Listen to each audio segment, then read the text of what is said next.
부자의 운, 운이 들어오는 입구를 넓히는 법, 사이토 히토리 지움. 모두가 사이토 히토리가 될 필요는 없습니다.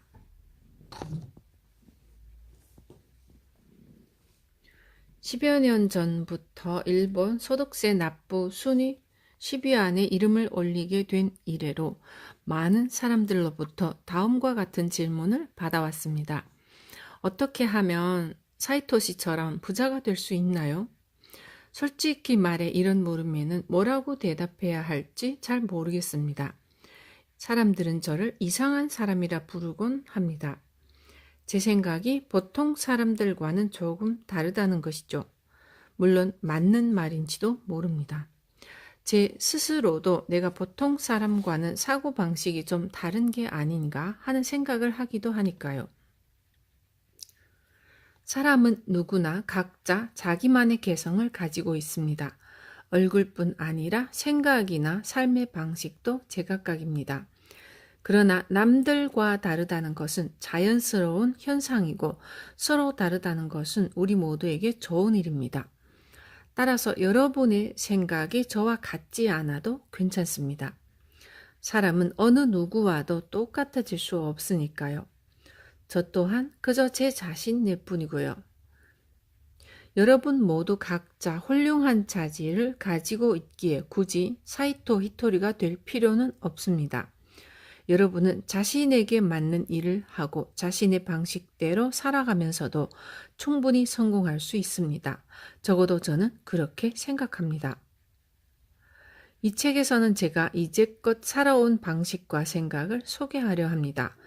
그런데 이건 나하고는 안 맞는 것 같다거나 이건 좀 납득하기 어려운데 하는 부분이 있다면 굳이 억지로 받아들일 필요는 없습니다. 완벽한 인간이란 존재하지 않기에 제가 하는 말도 결코 완벽할 수 없으니까요. 저는 그저 일개 상인일 뿐 무슨 대단한 숭고한 철학을 가진 인간은 아닙니다. 그러니까 이 정도만 실천하면 되는구나 하는 가벼운 심정으로 이 책을 읽어주시기 바랍니다. 그래야 저도 어깨에 힘을 빼고 즐겁게 이야기를 풀어나갈 수 있을 테니까요. 당신이 이 책의 한 군데서라도 좋은 이야기를 발견할 수 있다면 저자로서 그보다 기쁜 일은 없을 겁니다. 사이토 히토리 1강 웃음. 웃음은 제 성공의 미천이었습니다. 잔소리를 들었을 때도 감사하다고 해보세요. 인생에 있어 웃음은 중요합니다. 여러분 중에도 직장 상사와 사이가 별로 안 좋은 분들이 있죠. 어쩌다 이런 상사를 만나 이 고생을 하나 하고 불평도 할 테고요. 그러나 이런 문제도 웃음을 통해 해결할 수 있습니다. 정신 수양을 위해 산속에 들어가 폭포수에 몸을 맡기는 사람이 있다는 얘기를 종종 들어보셨을 겁니다. 저도 간혹 시도해 보는데 폭포수는 차가울 뿐 아니라 낙차도 커서 물을 맞으면 몽둥이로 두들겨 맞는 것처럼 굉장히 아픕니다. 비록 저는 깨달음을 얻지는 못했습니다만 사람들은 폭포수를 맞다 보면 깨달음을 얻는다고들 합니다. 그런데 우리네 직장에는 폭포수가 없습니다. 그럼 무엇이 있을까요? 폭포수 대신 싫어하는 상사가 있죠. 그러니까 오늘도 짜증나는 이 상사 밑에서 일을 해야 한단 말인가 하고 비관할 게 아니라 상사 이름을 폭포 이름에 대입해서 좋아, 오늘도 한번 시원하게 뭐뭐뭐 폭포를 맞으러 갈까 하는 마음을 갖고 회사로 향하면 됩니다. 상사한테 잔소리를 들었을 때는 속으로 이렇게 좋은 폭포수를 맞게 해줘서 감사합니다. 나는 운이 좋은 사람입니다. 라고 말해보세요. 희한하게도 상대방이 변합니다. 저의 제자 중에는 이를 실천한 사람이 있습니다. 예전에 운전학원에서 강사를 했는데 당시 상사와 사이가 좋지 않았다고 합니다. 하지만 매일 아침 상사에게 좋은 아침입니다. 감사합니다. 라고 하니까 어느새 그 상사가 자기한테 밥을 사주기도 하고 친절하게 잘 대해주었다고 합니다. 인생 별거 있나요? 어떻게 하면 내가 웃을 수 있을까? 어떻게 해야 인생을 즐길 수 있을까를 생각하세요. 그래야 삶이 행복해집니다. 최고의 관상은 웃는 얼굴입니다.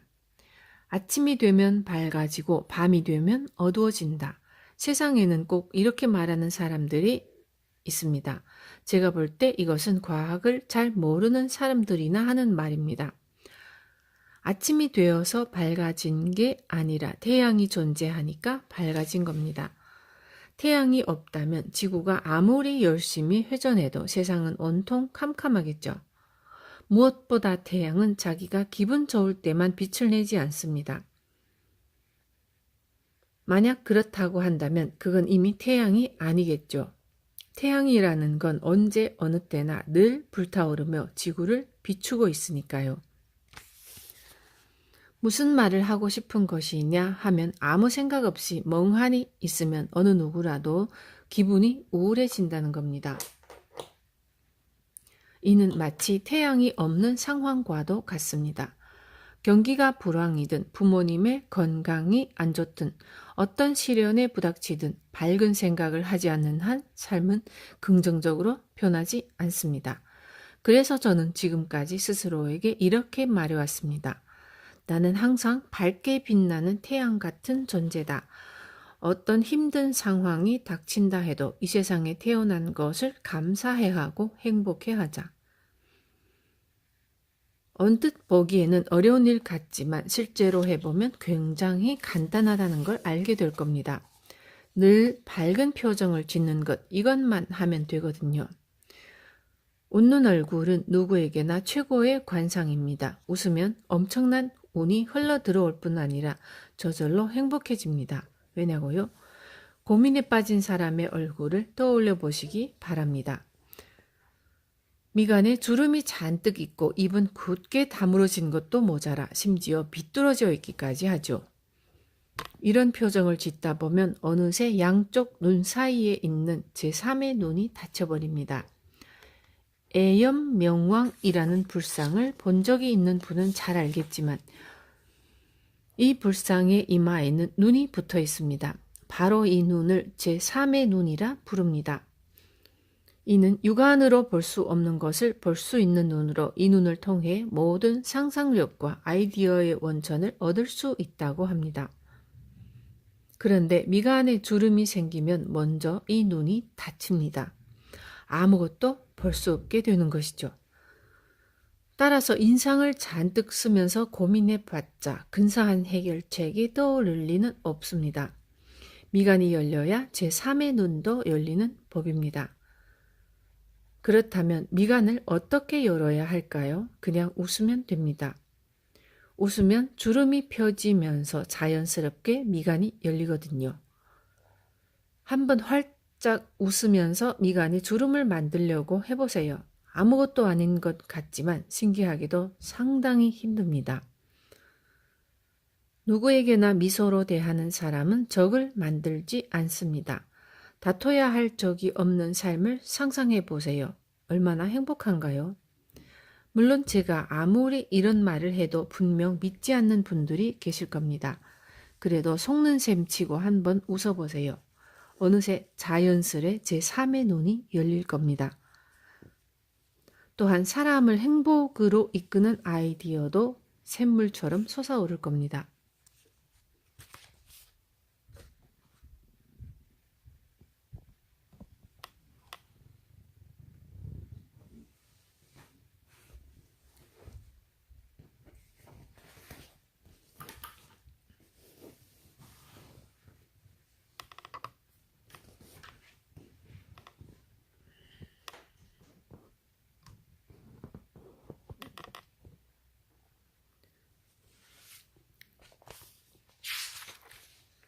자연스러운 모습이 가장 편한 법입니다.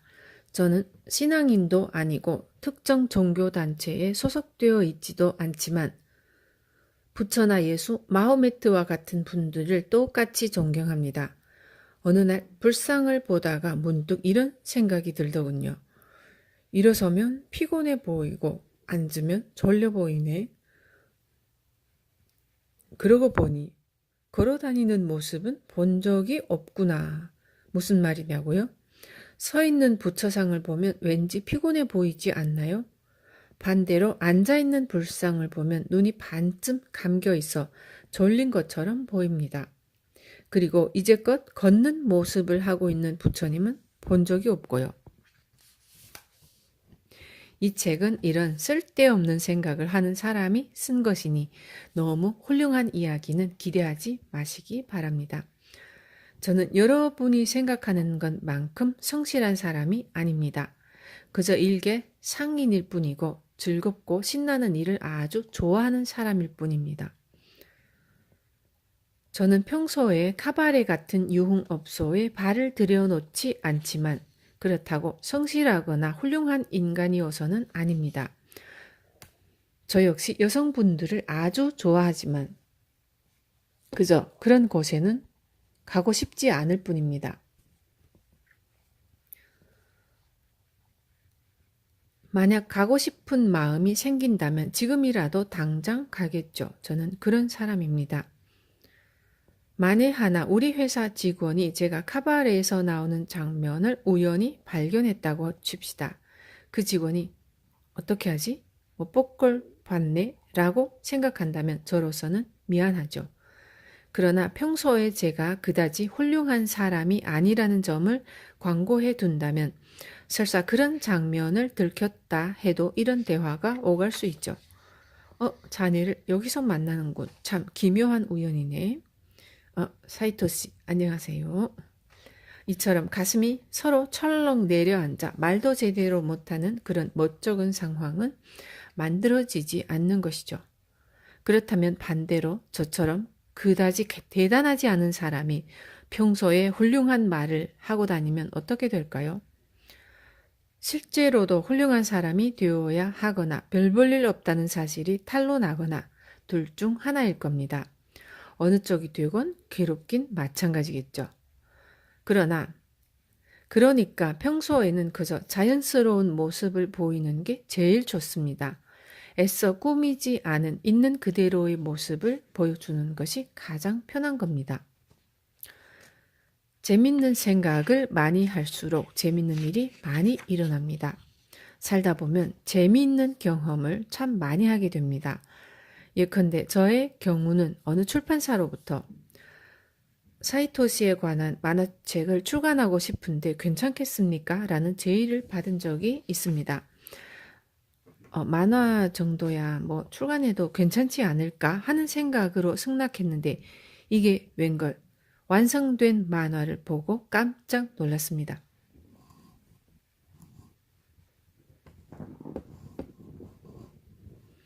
제가 지팡이를 든 할아버지로 묘사되어 있었거든요. 물론 이 부분은 나중에 수정했지만요.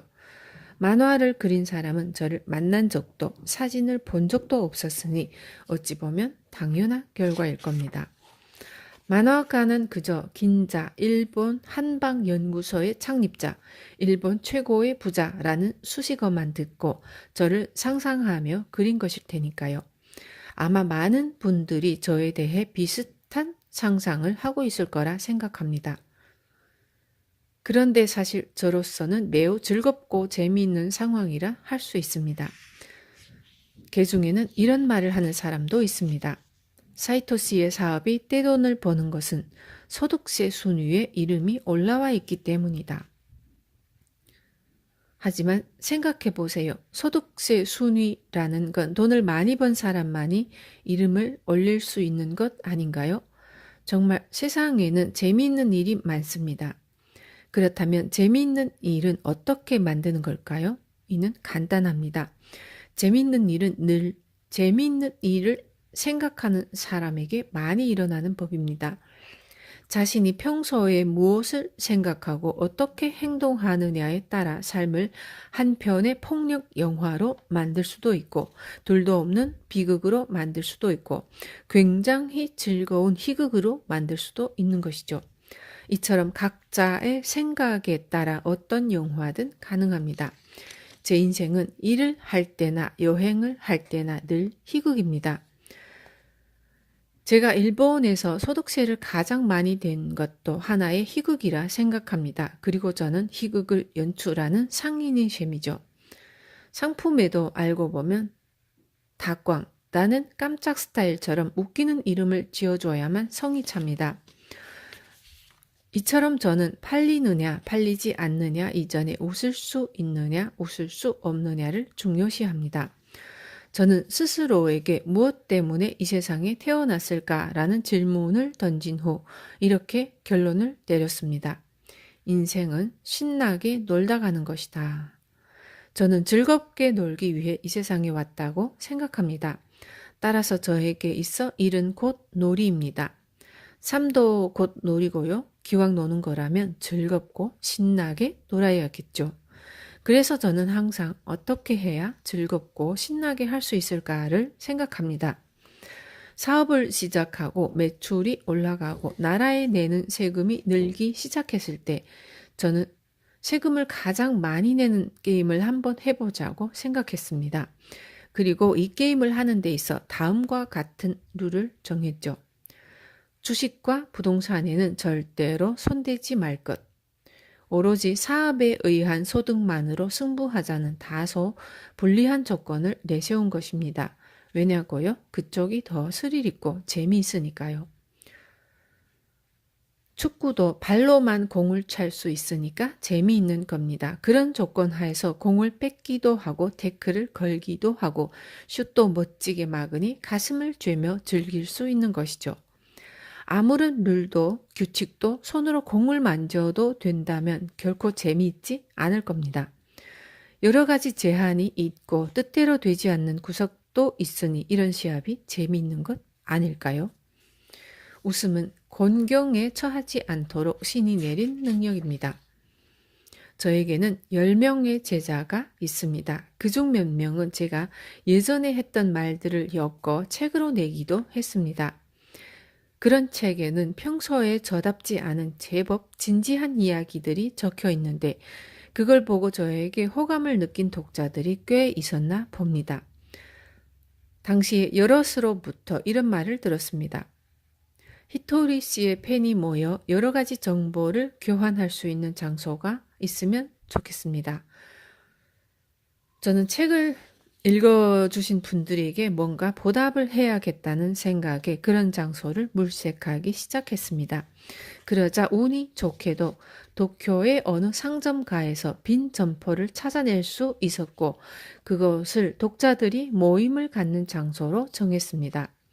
처음에는 그곳에 제가 지은 시나 부자가 되는 부적 따위를 벽에 붙여놓았습니다.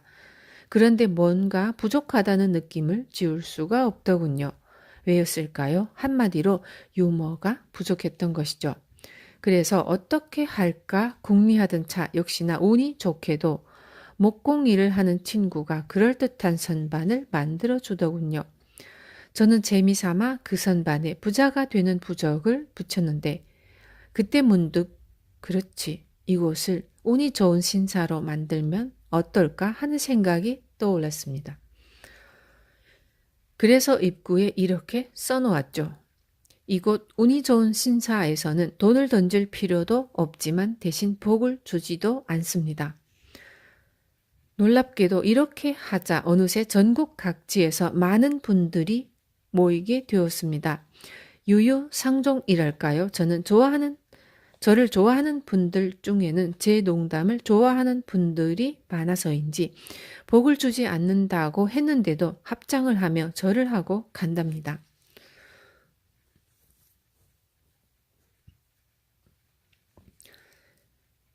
한 번은 텔레비전에서 그곳을 취재하는 장면을 본 적이 있는데 어떤 분이 두 손을 모은 채로 운이 좋다 하며 중얼거리더군요. 이건 너무 과한가 싶기도 했지만 여하튼 재미있는 광경임에는 틀림없었습니다. 지구상에는 갖가지 동물이 있지만 웃을 수 있는 동물은 인간뿐이라는 이야기를 들은 적이 있습니다. 웃음은 인간만이 가진 능력이라는 거죠. 그렇다면 왜 인간에게 웃을 수 있는 능력이 주어졌을까요? 상인에 불과한 저한테는 물어보지 말아주세요.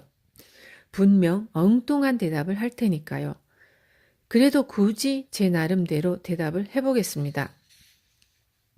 저는 웃음이란 인간이 곤경에 처하지 않도록 신이 부여한 능력이라고 생각합니다.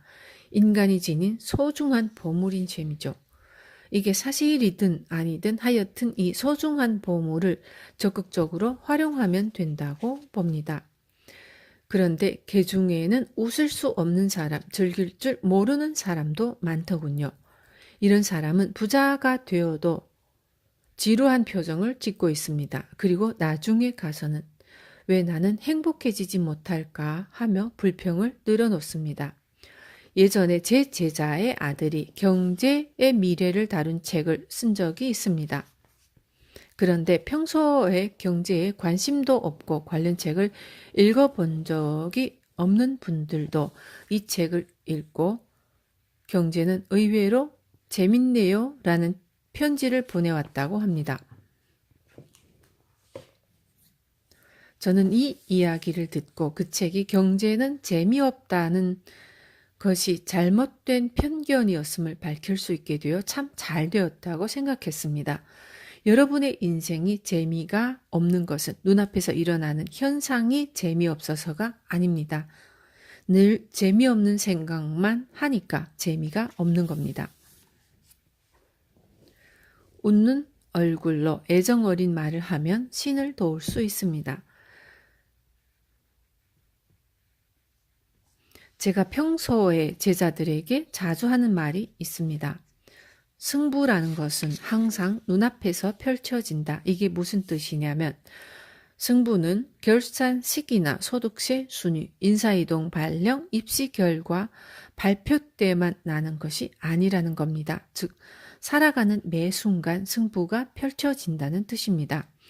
제가 이런 말을 하는 이유는 성공에 대한 정의가 세상 사람들과 약간 다르기 때문입니다.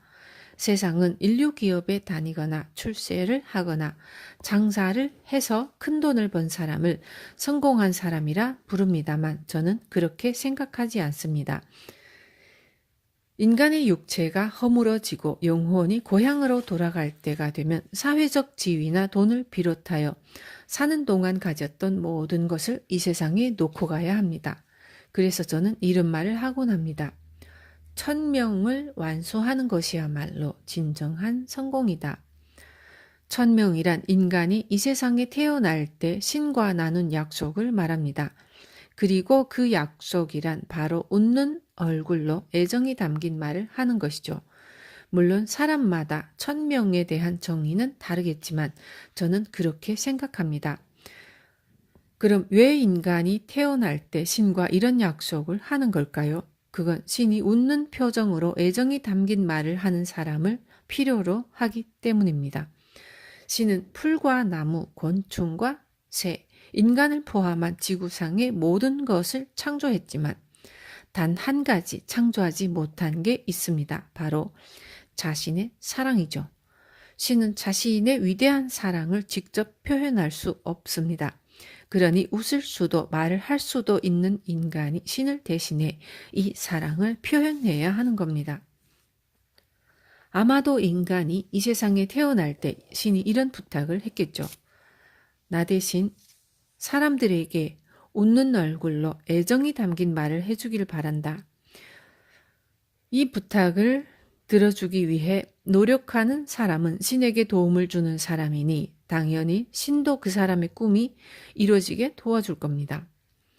저에게 있어 신은 구걸의 대상이 아닙니다. 오히려 저는 내가 어떻게 하면 신을 도울 수 있을까를 생각합니다. 그리고 무엇보다 1000명을 지키려고 노력합니다. 1000명을 지키면 적이 사라집니다. 만나는 사람마다 자기 편으로 만드니 직장 생활이든 사업이든 잘 풀릴 수밖에 없습니다. 학교에서든 가정에서든 삶의 모든 면이 순탄해집니다. 설사 엄청난 부자가 되지 못했다 해도 괜찮습니다. 하늘나라에 갔을 때 신에게 이제는 웃으면서 애정이 담긴 말을 할 수 있게 되었어요 라고 자신있게 말할 수 있을 테니까요. 물론 무엇을 성공으로 여기느냐는 사람마다 다릅니다. 물질적인 풍요만을 성공의 척도로 여기는 사람도 있고 정신적인 성장만을 성공으로 보는 사람도 있죠. 이 두 가지 모두를 성공으로 생각하는 경우도 있고요. 이처럼 성공이라는 개념의 폭은 넓습니다. 또 그렇기에 우리는 헤아릴 수 없을 만큼 많은 분야에서 승리를 맛볼 수 있는 것이겠죠. 개중에는 웃는 얼굴로 애정이 담긴 말을 하는 게 성공이라면 누가 이런 고생 따위를 하겠습니까? 하고 따지고 싶은 분도 있을 겁니다. 물론 그러셔도 전혀 상관없습니다. 그렇지만 한번 잘 생각해 보세요. 웃으면서 애정이 담긴 말을 하는 것이 그렇게 쉬운 일일까요? 실제로 해보면 그리 만만한 일이 아님을 알 수 있습니다. 웃고 있으면 얼굴의 근육이 피곤해집니다. 운이 좋다는 말을 하고 싶어도 일이 잘 떨어지지 않을 때도 있습니다. 아무리 칭찬하고 싶어도 도저히 해줄 수 없는 사람이 등장하기도 합니다. 인생은 늘 자기 자신과의 승부입니다. 그리고 매 순간 승패가 결정됩니다. 눈앞에서 승부가 펼쳐진다 함은 바로 이런 뜻입니다. 사람은 누군가 무언가를 배우며 살아갑니다. 늘 웃는 얼굴로 애정이 담긴 말을 하는 것도 수행입니다. 이는 곧 이런저런 일을 겪으면서도 행복하다고 느낄 수 있는지를 배우는 수행이라 할 수 있습니다. 저는 정말로 스스로를 운이 좋은 사람이라고 생각합니다. 허름한 분식집에서 점심을 먹더라도 최고급 식당에서 프랑스 요리를 먹는 것만큼 행복을 느낄 수 있습니다. 또 커피 한 잔을 마시더라도 원두를 재배하는 사람들의 밝은 표정을 떠올리며 나도 그분들에게 도움을 주고 있구나 하고 기뻐할 수 있습니다. 이런 긍정적인 성격을 갖게 된 것도 운이 좋다고 할 수 있겠네요. 제가 이런 말을 하면 저에게는 사이토 씨와 같은 감성이 없어서요 라고 대꾸하는 사람도 있는데 과연 정말로 그럴까요? 감성이라는 것은 서서히 갖고 나가는 겁니다. 예를 들어 식사를 할 때 식탁 위에 밥 한 공기와 김치, 생선 한 마리만 올라왔다고 칩시다. 이게 뭐야? 하고 불평할 수도 있겠지만 쌀을 만드는 사람이 있기 때문에 밥 한 공기라도 먹을 수 있는 겁니다. 아시다시피 쌀이라는 것은 손이 굉장히 많이 가는 작물입니다. 따라서 당신 앞에 놓인 밥 한 공기는 이 세상에 당신을 대신해서 논밭을 일구고 물을 대고 벌레를 제거하는 작업을 해주는 사람이 있음을 의미합니다. 먹는 것은 쉬워도 먹을 수 있는 밥을 만들기까지의 과정은 결코 간단치 않습니다. 김치와 생선도 마찬가지입니다. 수많은 사람의 손길을 거친 음식이 눈앞에 몇 개나 있다는 것 자체가 얼마나 대단한 사실인지를 깨닫는 것만으로도 그 식사는 더없이 호화로운 만찬이 될 수 있습니다. 이처럼 감성이 풍부하다 함은 이 세상에는 만만한 일이 없다는 사실을 받아들이는 것을 의미하기도 합니다. 물론 세상에는 다양한 사람들이 있으니 이런 사실을 받아들이지 않는 분들도 있겠죠. 하지만 인간이라면 살아가는 동안 반드시 뭔가를 배우게 되어 있습니다.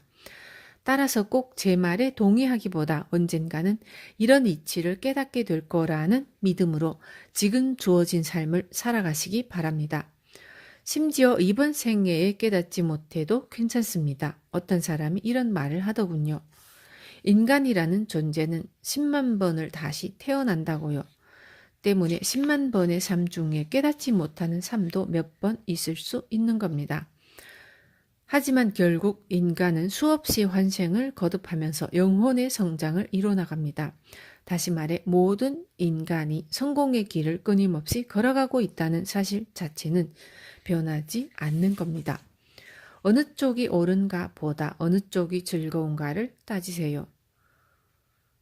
친구와 같이 사우나에 갔을 때의 일입니다. 거기서 마사지를 받았는데 마사지를 하는 사람이 친구의 얼굴을 보고 할리우드 스타를 닮았다고 하더군요.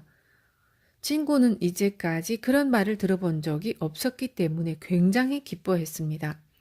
그런데 마사지사가 정작 배우의 이름을 떠올리지 못해 답답했죠. 친구와 저는 그의 입에서 배우 이름이 나올 때까지 잠자코 기다렸습니다.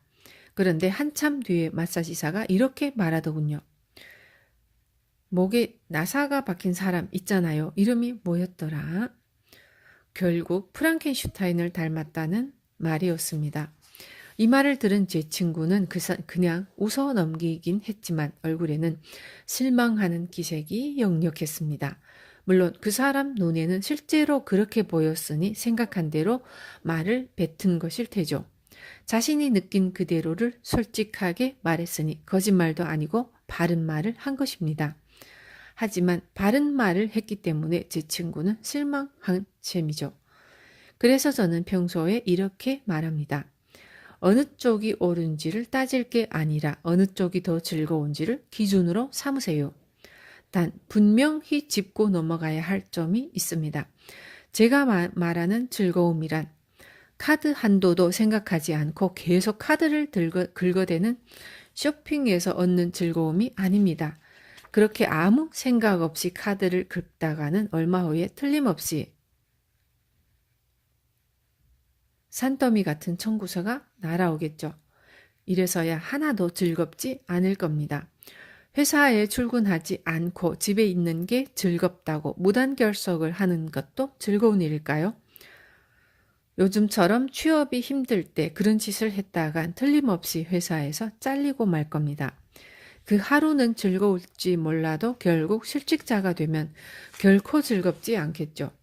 제가 말하는 즐거움이란 그 순간 반짝하는 그런 즐거움이 아닙니다.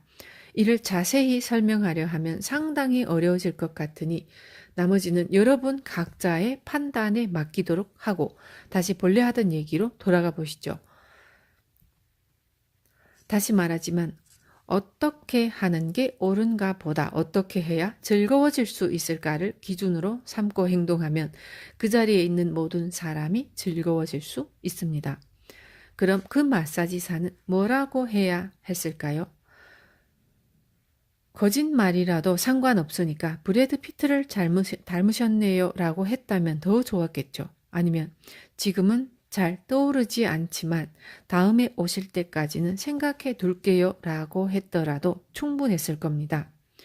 이렇게 말했더라면 상대방의 마음에 상처를 주지 않고도 모두가 즐거운 한때를 보낼 수 있었을 겁니다. 불길한 숫자도 생각하기 나름입니다.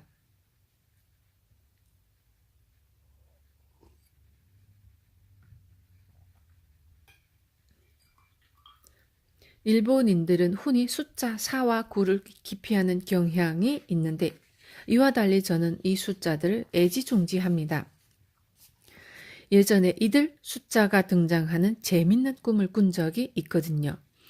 숫자 4와 9는 제 꿈에 나타나서 이런 아무런 잘못도 없는데 왜 사람들이 자신들을 그토록 싫어하는지에 대한 고민을 털어놓았습니다.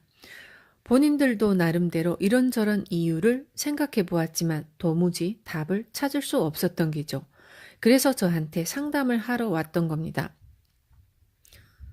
이제껏 살아오면서 많은 상담 요청을 받아왔지만 이런 고민은 또 난생 처음이었습니다.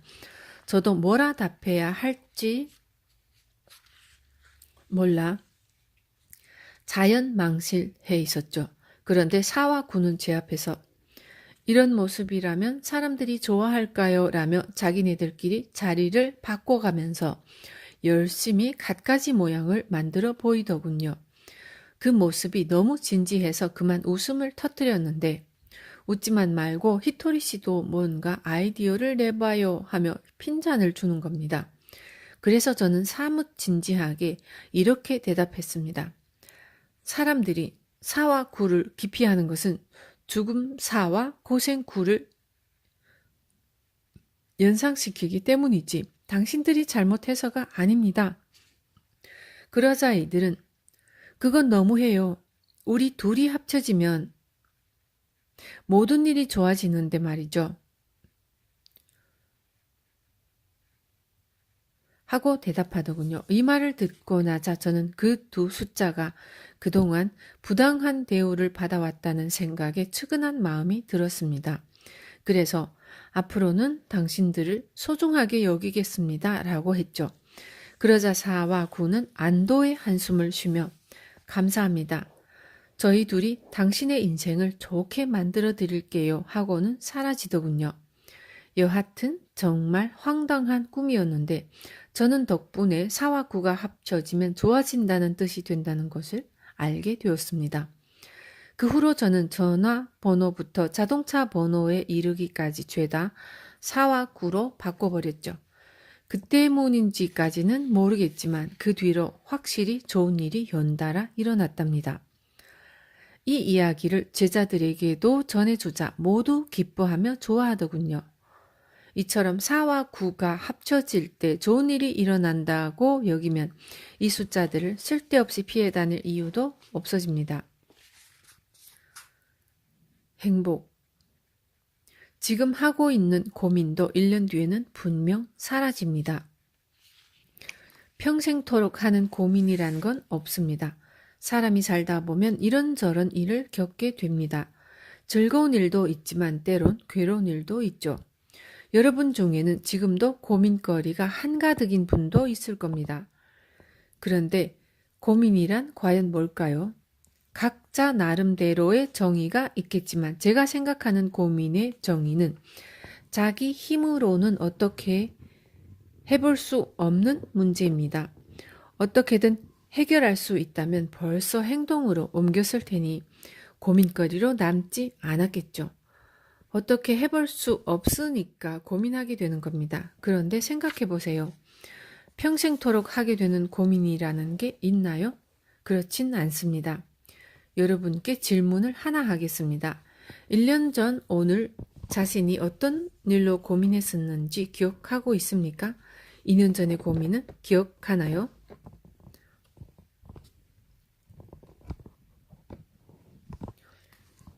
예전에 제가 실제로 1000명을 대상으로 이런 설문조사를 벌인 적도 있습니다. 그런데 1년 전 고민을 기억하고 있는 사람은 단 한 명도 없었습니다. 따라서 지금 당신이 하고 있는 고민도 1년 뒤에는 분명 사라집니다.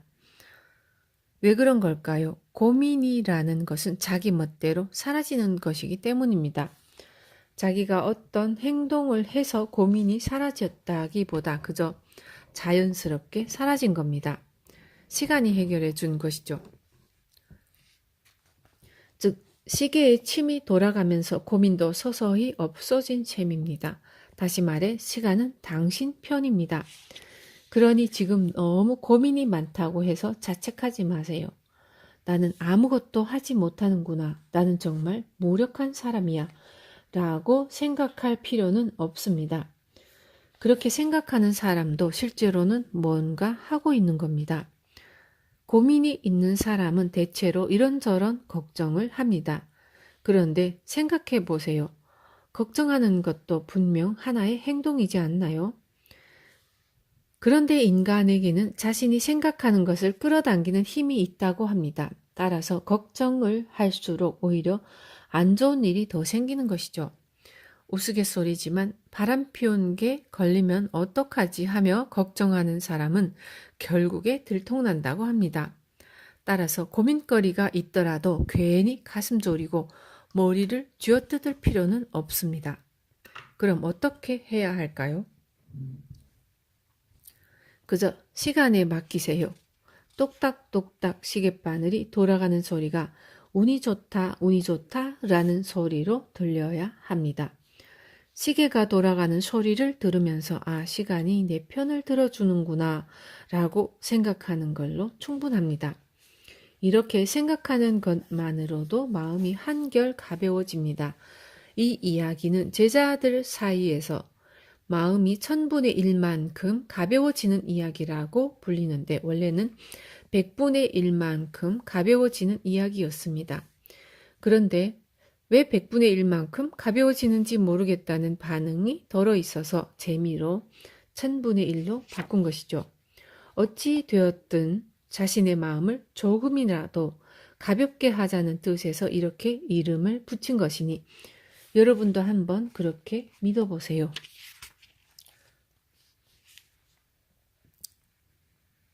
손쓸 수 없는 문제로 고민하지 마세요. 철학이란 자기가 행복해지고 흘러넘치는 행복을 남에게도 베풀 수 있을 때 비로소 진가를 발휘하는 것이 아닐까요?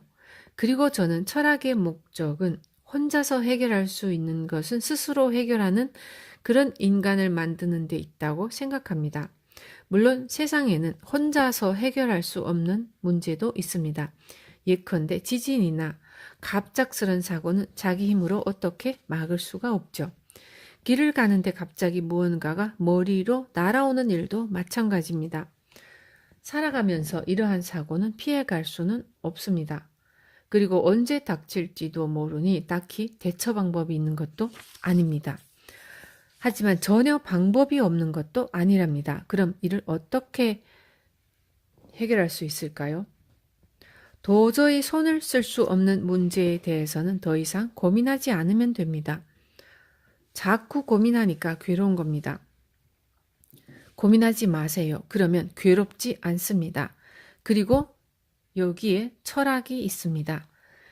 제 말을 오해하면 안 되는 것이 철학이 무조건 현실 도피의 수단이 되어야 한다는 건 아닙니다. 자신이 해결할 수 있는 문제는 다 해결하고 난 다음에 현실을 직시하자는 겁니다. 저는 이러한 철학을 가진다면 어떤 분야에서든 성공할 수 있다고 생각합니다. 사업을 할 때도 마찬가지입니다. 아무리 불황이 닥쳐도 어떤 상황에 부닥치든 행복하게 생각하자는 마음가짐을 갖는다면 고객을 즐겁게 만들 수 있습니다. 늘 긍정적으로 생각할 수 있다면 비록 뒷골목에 조그만 가게를 열었다 해도 뒷골목만이 풍길 수 있는 분위기를 활용해서 고객을 끌어모아보자 라는 생각을 하게 될 것이고 장소를 100% 활용할 수 있는 지혜도 당연히 떠올리게 될 것입니다. 당연히 장사도 잘 되겠죠.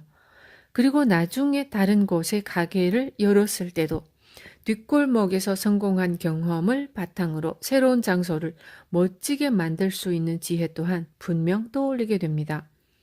그런데 같은 상황에서 가게 위치가 좋지 않으니까 손님이 안 오는 거야 라고 탄식만 하고 있다면 이런 지혜는 결코 떠오르지 않겠죠. 설사 다른 곳으로 장소를 옮긴다 해도 상황이 좋아질 리는 없을 테고요. 그래서 저는 사업에 있어서도 철학을 중시합니다. 그리고 앞으로도 철학을 계속해서 강조할 생각입니다. 시련은 나를 성장시키기 위해 하늘이 준 기회입니다. 저는 예전부터 인생의 곤란한 일은 일어나지 않는다고 말해왔습니다. 그런데 이 말에 충격을 받은 분들이 꽤 많더군요. 그래서 저도 적지 않게 놀랐습니다. 실제로 삶에 곤란한 일은 일어나지 않습니다. 저는 학창시절에 영어를 잘 못했기에 선생님으로부터 영어를 못하면 외국인이 말을 걸어올 때 곤란해지잖아 라는 말을 듣곤 했습니다. 하지만 신기하게 저에게는 여태껏 외국인이 말을 걸어온 적이 없습니다. 뿐만 아니라 저는 이런 수학 문제도 못 풀면 앞으로 곤란해라는 말도 들었습니다만 지금은 계산기가 있으니 아무것도 곤란할 게 없습니다. 운이 좋은 사람은 곤경에 처할 일이 없습니다. 하지만 아무리 운이 좋은 사람이라 해도 살다 보면 어떤 문제가 생기기 마련이죠. 이런 경우 대부분 곤란하다고 생각합니다.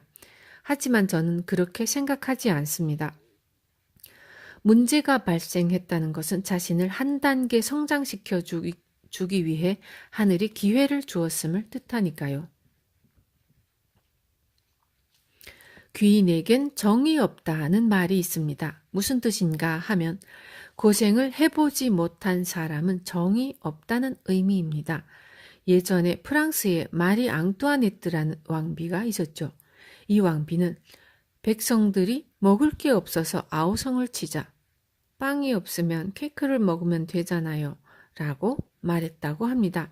많은 사람들이 이를 두고 매정하다고 여기지만 마리 앙투아네트는 끼니를 굶어본 적이 없기 때문에 국민들의 고통을 이해할 수 없었던 겁니다. 즉 당사자는 특별히 악의를 가지고 한 말이 아니었지만 어쨌든 자기도 모르게 상대방에게 상처를 입히는 말을 뱉어버린 것이죠. 그녀는 결국 단두대에서 처형을 받습니다. 이러한 역사적 사실을 생각하면 때로는 고생도 꼭 필요하다는 생각이 들기도 합니다. 다만 이 말을 오해하지는 말아주세요. 인간은 반드시 고생을 해봐야 된다는 뜻이 아닙니다. 인간은 경험을 통해 뭔가를 배우는 존재거든요. 인간은 과거의 경험으로부터 배움을 얻고 스스로 성장해 나가고 행복을 깨달아갑니다. 따라서 모든 종류의 경험은 소중한 겁니다. 이를 꼭 기억하시기 바랍니다.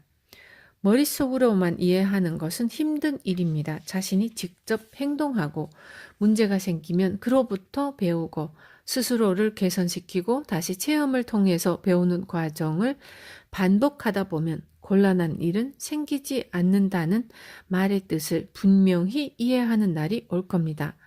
그리고 나중에 가서는 이 문제를 극복하면 어떤 좋은 일이 생길까 하고 생각하는 자신을 발견하게 될 것입니다.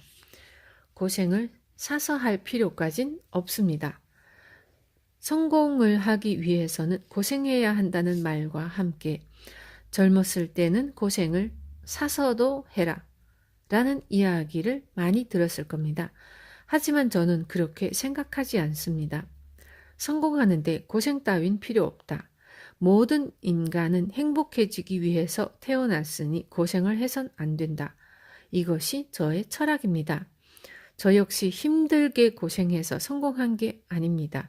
고생하지 않고도 지금 이 자리까지 올 수 있었죠. 고생을 사서 하라고요.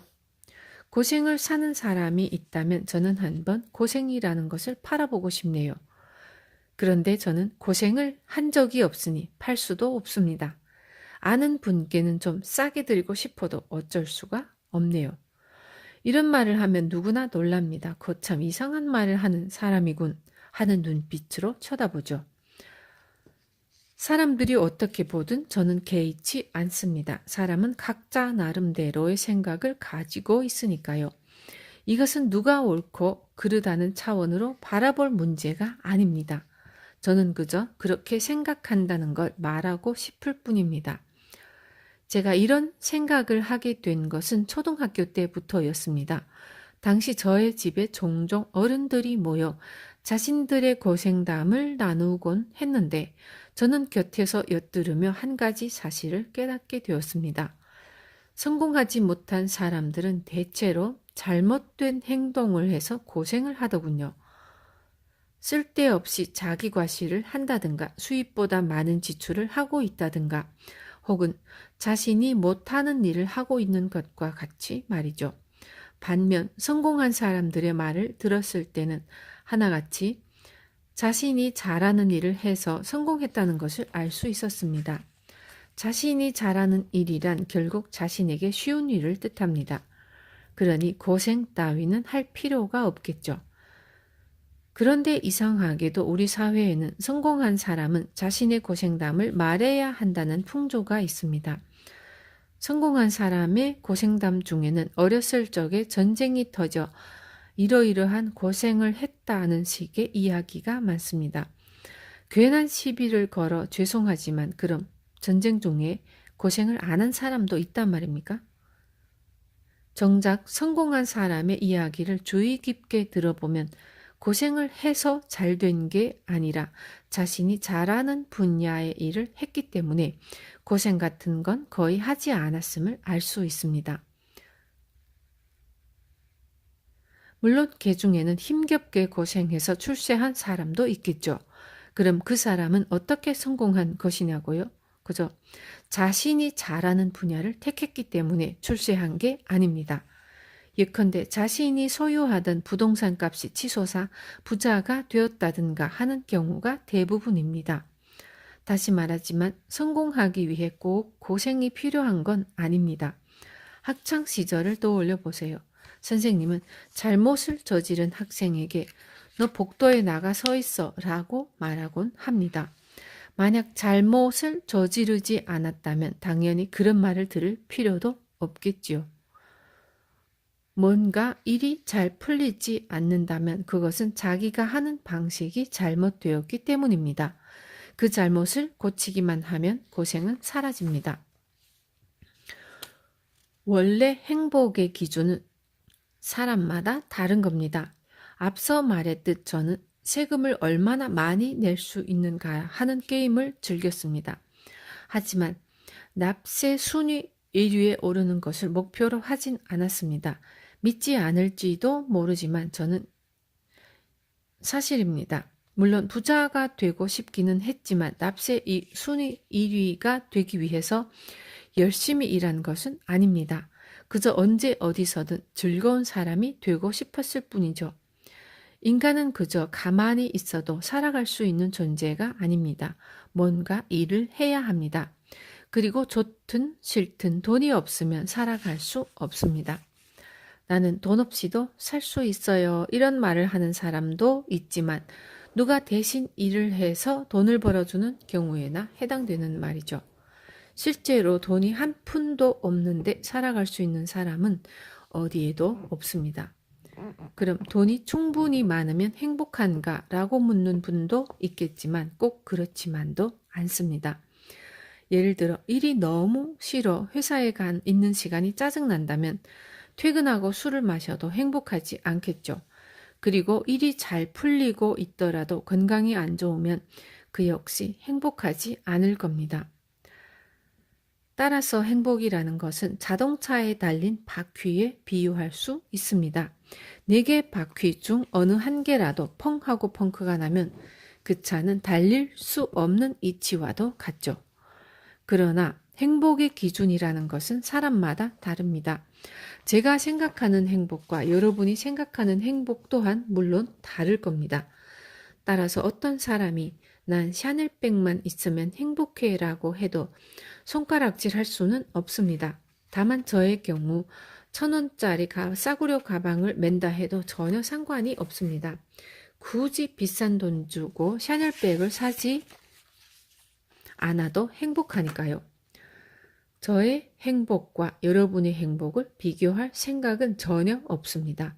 행복은 어디까지나 각자의 마음이 결정하기 때문입니다. 따라서 제가 말하는 것은 그저 참고만 하시고 각자 스스로 자기 나름대로 행복을 찾으면 됩니다. 행복을 찾기 힘든 사람은 어떻게 하면 좋으냐고요? 책을 읽어보세요. 책에 모든 힌트가 있습니다. 세상에 수많은 책들은 이럴 때 정말 큰 도움이 됩니다. 열심히 여러 종류의 책을 읽다 보면 자신에게 딱 들어맞는 진정한 행복이 어떤 건지 분명히 알게 될 겁니다. 필요 없는 것을 많이 가지려 하면 고통으로 돌아옵니다. 옛날 어느 영주는 100만 섬의 쌀을 가진 엄청난 부자였다고 합니다. 하지만 그 100만 섬이나 되는 쌀을 영주 혼자서 다 먹었다는 기록은 어디에도 없습니다. 100만 섬의 쌀로 자신의 가족, 부하, 그리고 부하의 가족들까지 부양했던 것이죠. 물론 건축물을 유지하고 보수하는 비용도 들었겠지만요. 예전부터 저는 이런 말을 곧잘 들어왔습니다. 사이토 씨는 돈이 많아서 참 좋겠네요. 그런데 이 말 뒤에는 늘 어색한 침묵이 남습니다. 그 침묵에는 아마도 하지만 난 돈이 없어요. 그래서 행복하지 않단 말입니다. 하는 뜻이 담겨 있는 것 같습니다. 물론 손님들이 우리 회사의 상품을 많이 사주신 덕분에 큰 돈을 벌 수 있었으니 저는 행복합니다. 하지만 저는 상인입니다. 그리고 상인에게는 많은 돈이 필요합니다. 생선 가게에는 생선이 많아야 하고 야채 가게에는 야채가 많아야 하듯이 말입니다. 사업이란 것은 재료를 구입하든 전단지를 돌리든 무슨 일을 하든 간에 돈이 들기 마련입니다. 또 거래처에 제때 돈을 줄 수 있으려면 안정된 경영을 해야 하죠. 그래서 저에게는 많은 돈이 필요합니다. 때문에 돈이 많으니까 참 좋겠네요 라는 말을 들으면 저는 뭐라 대답해야 할지 몰라 순간 말문이 막히곤 합니다. 큰 사업을 하는 사람도 아닌데 많은 돈을 갖고 있다는 것은 일반 가정집이 야채 가게를 차릴 수 있을 만큼 많은 야채를 갖고 있는 것과 다름없습니다. 온 집안에 야채가 널려 있어 지나다니는 것조차 불편한 생활을 굳이 할 필요가 있을까요? 그 많은 야채를 다 먹기도 힘들 겁니다. 일반 가정집에서는 그저 냉장고에 들어갈 정도의 야채만 있어도 그것만으로 충분히 행복한 상황이라 할 수 있죠. 중국의 양쯔강에는 수달이 있는데 중국인들은 이런 말을 한다고 합니다. 수달은 양쯔강의 모든 물을 마시려고 덤비지 않는다. 당연한 말이죠. 만약 그런 짓을 했다간 배가 터져 죽어버릴 테니까요. 수달은 자기가 마실 수 있는 만큼의 물만 마시니까 살아갈 수 있는 겁니다. 돈을 포함한 다른 것도 마찬가지입니다. 자기한테 필요 없는 것을 자꾸 많이 얻으려 하면 오히려 고통을 받는 법이죠. 저는 뭐든지 적당한 게 좋다고 생각합니다. 그래야 삶이 행복해질 수 있으니까요. 슬픔과 어울리지 않는 행동을 할 때 우울함이 날아갑니다.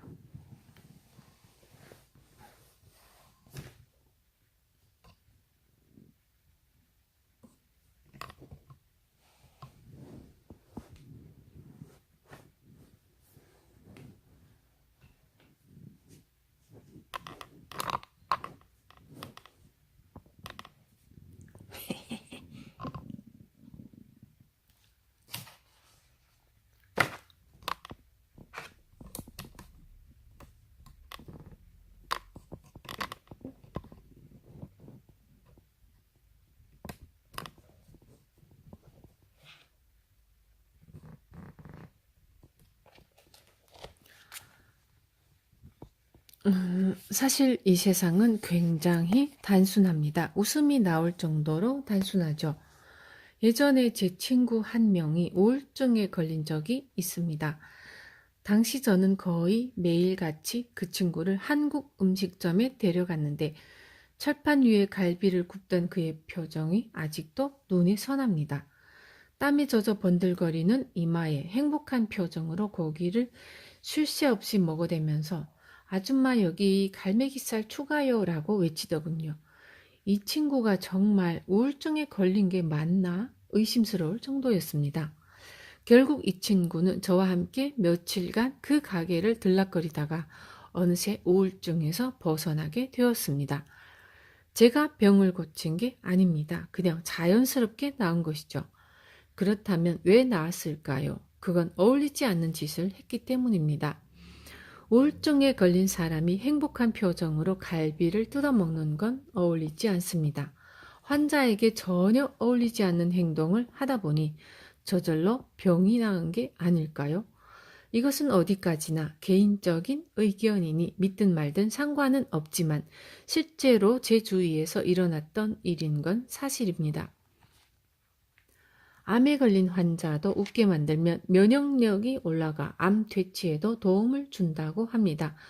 어떻게 해서 웃음이 암을 퇴치하는지를 과학적으로 따지는 건 골치 아프겠지만 어쨌든 이것도 결국 환자와 어울리지 않는 행동을 해서가 아닐 듯 싶습니다. 암이라는 중병에 걸린 환자가 큰 소리로 웃는 건 어울리지 않죠. 그러니까 병이 치료되는 겁니다. 물론 병원에 가지 않아도 병이 낫는다는 말은 아닙니다. 병에 걸렸다면 당연히 병원에 가서 치료를 받아야 하겠죠. 하지만 병원에서 치료를 받는 것 외에도 꼭 해야 하는 일이 많이 있습니다. 그중 하나가 바로 운이 좋다라는 말을 하는 겁니다. 이 말을 하면 실제로 운이 좋은 사람이 될 수 있습니다. 아니 그렇게 단순하단 말이야? 하고 의심하는 사람도 있을 테죠. 하지만 해답은 늘 단순합니다. 단순한 게 최고 아닌가요? 옛날 사람들은 너무 어려운 말을 많이 했습니다. 머리를 식히면 불같은 더위도 견딜 수 있다. 혹은 몸과 마음과 기술이 삼위일체를 이루어야 한다. 하면서 말이죠. 저는 평범한 사람이라 이게 도통 뭔 소린지 모르겠습니다. 만약 여러분도 이게 이해가 안 간다면 그저 운이 좋다, 운이 좋다 라고 말하면 됩니다. 그리고 운이 좋다고 하다 보면 자연스레 기분 좋은 일을 생각하게 될 겁니다. 우울한 사람이 난 운이 좋아 라고 말하지는 않겠죠. 어두운 표정으로 이 말을 할 수는 없습니다. 따지고 보면 이 또한 우울함과 어울리지 않는 행동인 셈입니다. 저의 제자들과 원래 평범한 사람들도 이 말의 위력을 가르쳤더니 모두 자신의 회사를 가지게 되었고 저의 제자들도 원래 평범한 사람들이었지만 이 말의 위력을 가르쳤더니 모두 자신의 회사를 가지게 되었고 사업에도 성공하여 억만장자가 되었습니다. 이런 얘기를 해도 사람들은 잘 믿질 않습니다. 사실 제가 여러분의 입장이라 해도 절대 안 믿었을 겁니다. 따라서 이 말을 믿지 않는 사람이 오히려 정상인 겁니다. 그러니 이때도 나는 정상인이구나. 난 운이 좋구나. 이렇게 생각하세요. 하루하루를 살다 보면 여러 일을 겪게 되지만 어떤 말은 내뱉은 다음 말 끝에 꼭 운이 좋다는 말을 붙이셔야 합니다. 예를 들면 오늘 아침부터 비가 오네 라고 말했다면 그러고 나서 바로 하지만 난 운이 좋아 라는 식으로 말이죠. 그게 뭐가 운이 좋은 거냐고요? 그런 것은 따질 필요가 없습니다. 이유는 잘 모르겠지만 하여튼 나는 운이 좋아 라고 생각하면 충분합니다. 이유를 따질 시간이 있으면 차라리 그 시간이 운이 좋다고 말하는 게 좋습니다. 불안함은 살아있다는 증거입니다.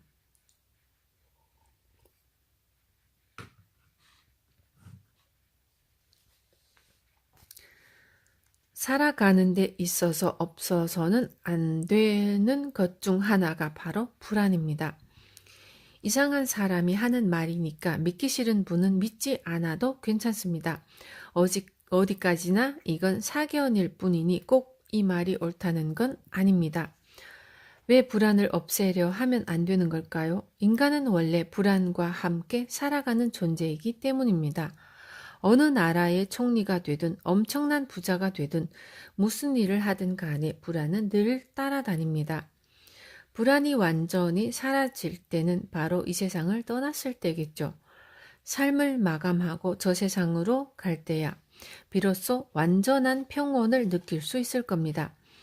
최근 신문이나 텔레비전을 통해 연금 제도가 불안하다는 뉴스가 나와서 그런지 나의 미래가 걱정되고 불안하다는 사람이 부쩍 늘었습니다.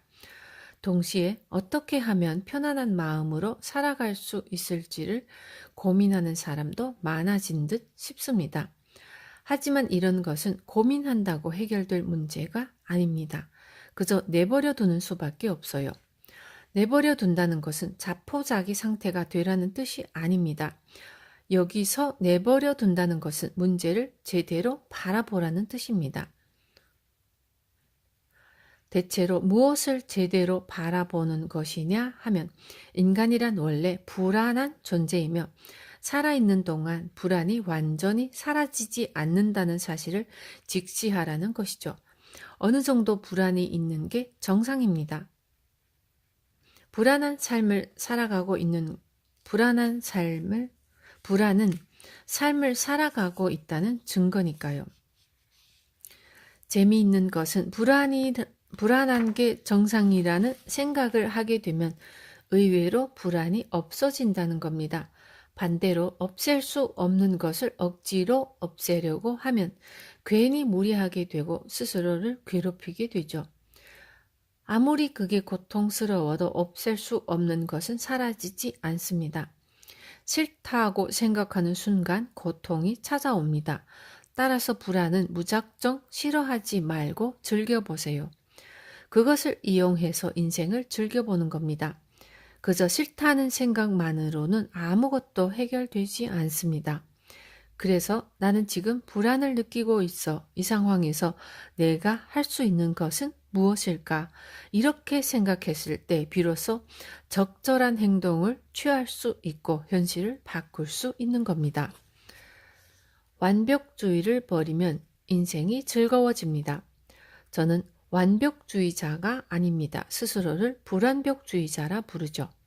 왜냐하면 제 스스로가 완벽하지 못한 인간이기 때문입니다. 일본의 정밀기계는 정밀도가 높다고 하는데 그래도 1mm의 만분의 1 정도는 오차가 있다고 합니다. 회사 측에서는 그 먼지만한 오차를 다시 줄이려고 노력합니다. 그런데도 그렇게 해도 10만 분의 1의 오차가 또 생긴다고 합니다. 역시 인간은 완벽한 존재가 아니니 어쩔 수 없는 것이죠. 78대 22의 법칙, 일명 유태인의 법칙이라는 게 있습니다. 이 법칙에 의하면 인간이 하는 일은 아무리 잘해도 78%가 최고치라고 합니다. 인간은 누구나 일을 할 때 완벽을 추구합니다. 그런데 실제로 해보면 100% 완벽하게 할 수는 없습니다. 암만 해봤자 78%가 최고 수치죠. 따라서 당신이 아무리 완벽주의자라 해도 100%를 할 수는 없습니다. 완벽주의자는 완벽하게 일 처리를 하지 못했을 때 스스로를 탓하거나 다른 사람을 탓하거나 여하튼 누군가를 탓하기 마련입니다. 결국 자기 자신이 싫어지거나 다른 사람으로부터 미움을 받거나 둘 중 하나가 됩니다. 바로 이런 이유 때문에 저는 완벽주의자가 되려 하지 않는 겁니다.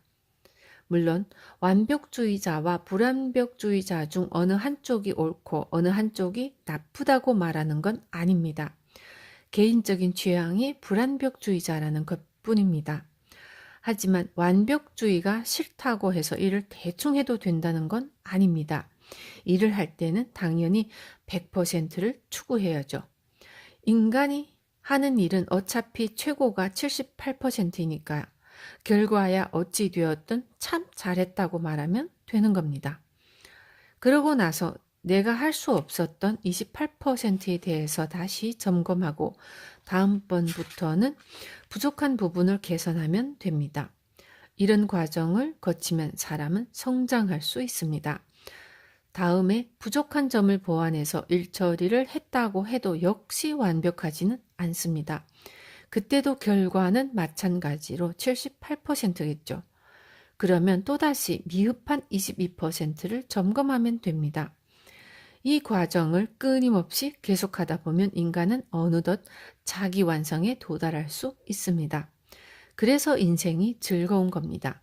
아무리 완벽을 추구해도 완벽해질 수 없으니까요. 어때요? 불완벽주의자에게도 나름대로 좋은 점이 있죠. 남에게 뭔가를 가르치든 배우든 완벽주의를 버리면 즐거워집니다. 완벽하게 일처리를 못하는 사람은 용서가 안 된다는 태도를 가지면 가르치는 쪽도 배우는 쪽도 피곤해질 뿐입니다. 완벽주의에 집착하다 보면 일을 배우는 입장에서는 도전하려는 의욕이 사라집니다. 한번 의욕이 사라진 사람에게 뭔가 일을 시키는 데는 엄청난 에너지가 소모됩니다. 굉장히 피곤한 일이죠. 그저 이런 마음가짐이면 충분합니다. 완벽하지 않은 인간끼리 조금이라도 노력해서 완벽에 가까워지도록 서로 도와주자. 그리고 이 한마디가 모두를 행복하게 하죠. 우리 같이 열심히 한번 해봅시다.